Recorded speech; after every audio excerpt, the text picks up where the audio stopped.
Hello and welcome back to our COVID-19 lockdown online English class. This is P4 and P5 lesson 6. This week your assignments are the same because I do want to test across the board how you guys are with these topics that we will be covering today. Okay, so the first part we'll be looking at is grammar.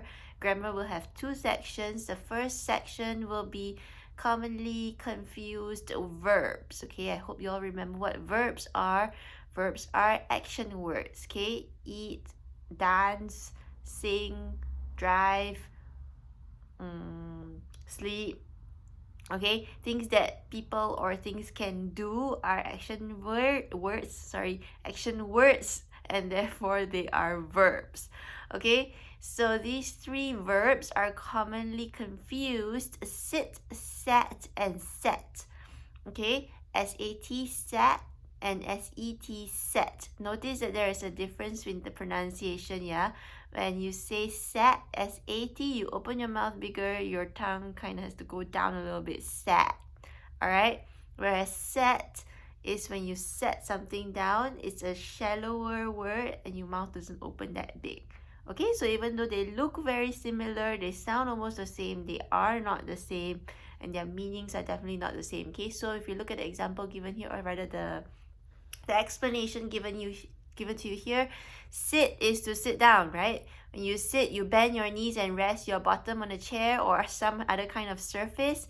And sit is the present tense of the verb. Sat is the past tense of the verb sit. Okay, so right now I am sitting on my couch, right? So I sit on my couch.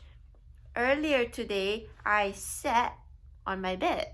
Okay, so that would be present tense, past tense, sit and sat, S-A-T. Set, S-E-T, means to place an object or objects somewhere. Okay, so it's the same form whether you're talking about it in the present tense or past tense. Remember that worksheet where we had the past, present, and perfect tenses?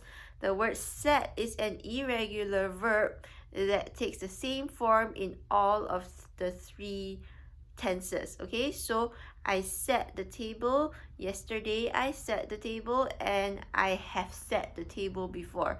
All three forms of the word are the same: set, set, set. Okay, so you don't have to worry about present tense and past tense for this one special word.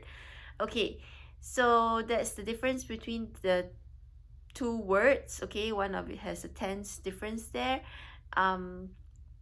Fill in the blanks. Okay, there are 10 questions here. Choose whether it is sit, sat, or sat to complete the sentence, and make sure you get it all right. Ken? Okay, then we move on to the second part of your grammar exercise. We're talking about adjective antonyms. Now, adjectives are words that describe nouns. So they tell you how big or small or happy or funny or excited or tall or short a person or a thing is, right? If I say that Alexa is a sweet girl, the adjective in this sentence would be sweet, right? Because it describes Alexa. Okay, so that's what adjectives are. And then we go to antonyms. Antonyms are the opposites. Okay, so when you have bright, opposite of bright is what? Dim, right? Or dark in some certain situations. The opposite of sweet is sour. Okay, opposite of, I'm trying to think but I cannot think. Opposite of wet is dry. Okay, I think I just gave you an answer. Okay, anyway, your job is to rewrite the sentences that are given in the positive form of the word, okay, using the antonym of the word. So the example given to you is, my eyes are not small. Opposite of small is big, right? So if my eyes are not small, my eyes are big, okay? And that's all you have to do. Complete the rest of the sentences. Make sure you rewrite them properly. Use correct punctuation. Start your sentence with a capital letter. There are no questions here, no exclamations. So end your sentences with full stops. Make sure that, yeah, that's all actually. Begin with a capital letter, end with a full stop. Okay? That's all. Alright, and then we have synthesis and transformation. I've given you 1, 2, 3, 4. 4 words here. And, or, because, and unless.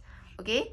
So and shouldn't be a problem. This is revision for you. Make sure that when you are adding one situation and another situation, or one person and another person, if it becomes a plural, you will have to change the words. Okay? So I cannot say too much because then I'll give you the answers. But you all have done this before, okay? So make sure that you change the words that need to be changed properly and accordingly. Okay, same thing with or. Or is used when you have to choose between one thing and another thing. When there is a choice, okay, then you use or. Or when you have options, you use or. Because is used when it's a cause and effect thing, okay? If this happens, this has to happen, or this will happen, or this happens, okay? So then you use because as a consequent event that takes place. Unless is what happens if not. Okay, I know this is a confusing word, but the word unless is used when you are trying to say something is not the case. So unless I have a drink of water, unless I have a drink of water, I will be thirsty. Okay, I will be thirsty if I don't have a drink of water, correct? Unless I have a drink of water, I will be thirsty. So there is a kind of a negative connotation there that you kind of have to go backwards, but hopefully you'll be able to figure it out. Okay, only 2 questions for unless. And then in your books, I believe you all have a lot more, which if you have your books, yeah, that's the thing. I don't know if you all have your books with you, so I cannot assign you work from your books. Okay, but in any case, this will be a good introduction to you before you do it in your books. P5, you've definitely done this, okay? I remember doing this with you last year. So this will be a revision for you. P4, this might be the first time you're doing unless, but it is good for you to learn. Okay, if you have any other issues, try to look up in Google and type in use unless in a sentence, and it will give you examples of how you can use unless. Understand? And that is it for this week. I will post videos after this discussing your other previous assignments. Okay? Have fun and enjoy. Bye.